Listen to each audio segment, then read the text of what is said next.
Everyone knows Super Mario Bros. Everyone knows Excite Bike.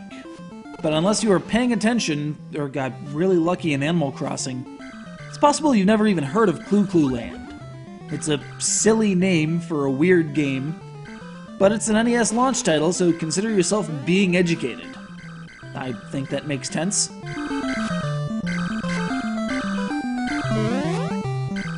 So let's deal with the name first. CLU is about as close as Nintendo wanted to get to kuru, the Japanese onomatopoeic word for something spinning around and round and getting dizzy and throwing up. Maybe not those last parts. But spinning is the central point in CLU Land. Point, in fact, is the entire means of control.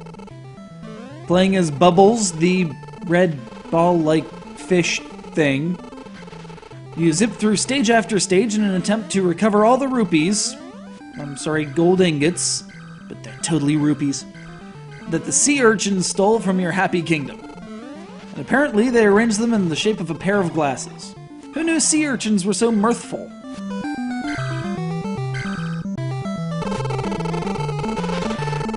Anyway, they spawn from the black holes glowing ominously in each level and can seriously puncture Bubbles should the two come in contact. Fortunately, Bubbles has a secret weapon: echolocation. It's not just for dolphins anymore. Apparently, sea urchins change color and lose their spikes when hit with a burst of sonar. I don't need a degree in marine biology, I've got NES games. This must be science. Anyway, when urchins are in their stunned state, you can get rid of them and score some bonus points by ramming them into the sides of the stage.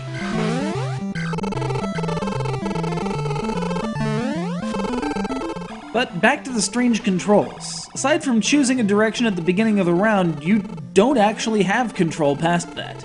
Bubbles proceeds in a straight line until she hits a wall and bounces back in the direction she came, dies, hits a rubber band that can appear between two posts on the playfield, or reach out a hand, grab one of those posts, and use it to change direction.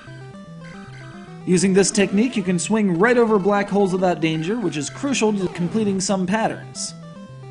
Or you can just grab a post and hold on for dear life while you try to get your head back together. As the levels get higher, the entire affair speeds up.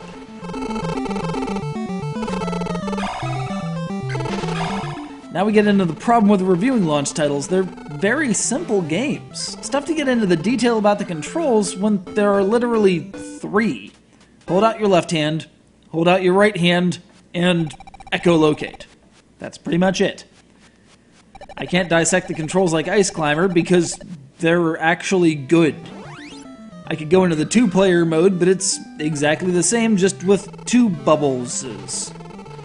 This is where gaming was in '85. Discrete constructions, often with plain black backgrounds, that didn't concern themselves with plot or cutscenes, well, past whatever was in the manual. And who reads those anyway? Games were games because they didn't know how to be anything else yet. Death was the only endgame. Everything changed when you got to the castle that actually had the princess in it, and even then you kept on playing.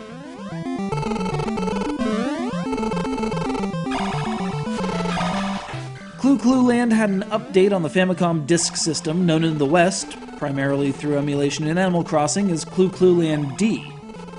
This version adds more puzzles, a new boss enemy, and a selectable difficulty.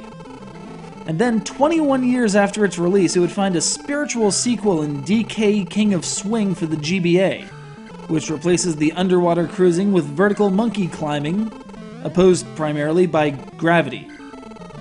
Exceptional performance can even yield Bubbles herself as an unlockable hidden character. How's that for a callback?